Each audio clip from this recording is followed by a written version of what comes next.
I don't think tithing is for Christians. Everything belongs to the Lord.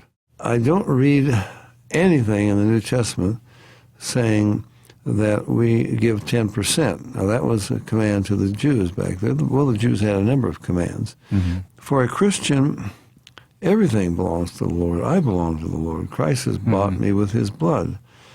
I don't think it's a biblical statement. I couldn't find that in the New Testament. Can you? You know where it is in the New Testament? Bring all of your tithes and offerings. You would find it in Malachi. Bring your tithes into the storehouse, and I will pour out a blessing upon you that you will not be able to receive. God is saying that to the Jews, but never said to the church.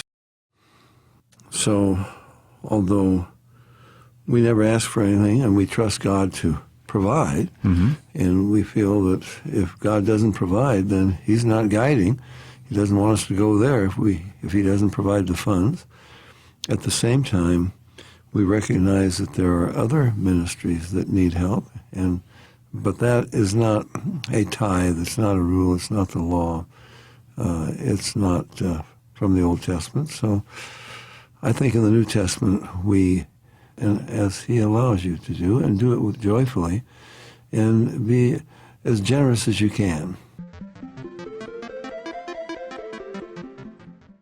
Tithing really has nothing to do with money. It is not really a New Testament concept. It's exclusively an Old Testament concept. Absolutely. To be honest with you, the concept of tithing was not even introduced to the church until about the 5th century. They talked about it during the 4th century, but they thought that it was apparent completely to the New Testament gospel of Jesus Christ. It began to grow. It was big. It began to be big. So they needed a way, church leaders needed a way to fund all of this, especially, and we are talking about the Catholic Church. But if you go back to the Old Testament, you will find out, even in the book of Deuteronomy, where tithing is really introduced as a law, you will find out that tithing had nothing to do with money. The cattle, the fruit of the trees, grain, oil, drink offerings, so on and so forth, these were tithe items. But it wasn't money.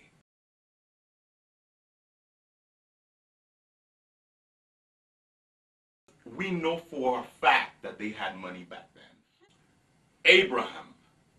Abraham bought a field for his wife and for his family, and he paid 400 pieces of silver for it. Man. So he had money. If you remember, Joseph was sold into slavery for how much?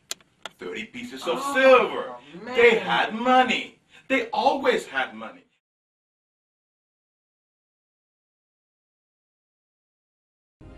For you to speak to your congregation and tell them that the law, the Old Testament binding law, is no longer in effect, and that we are living under grace, and so that your giving should be spirit motivated. Man, at the end of the month, there will be a whole lot of nervous pastors wondering if they're going to get paid or if the light bill is going to get paid. But my philosophy is, if this is of God, then your lack of giving cannot destroy it. If this is of God. Wow. You see, God is going to sustain his church whether you participate or not. But that the church will go under because you don't give, and because I am so afraid that you won't give, I start making up stuff to make you so afraid and so fearful. Then that means that all of your giving is with ill intent. You're trying to buy blessings. Oh, wow. Can God be manipulated like that? If when you write your check to the church, it's a burden, he doesn't like that check. Keep it. I mean that. Don't want this church built on begrudged checks.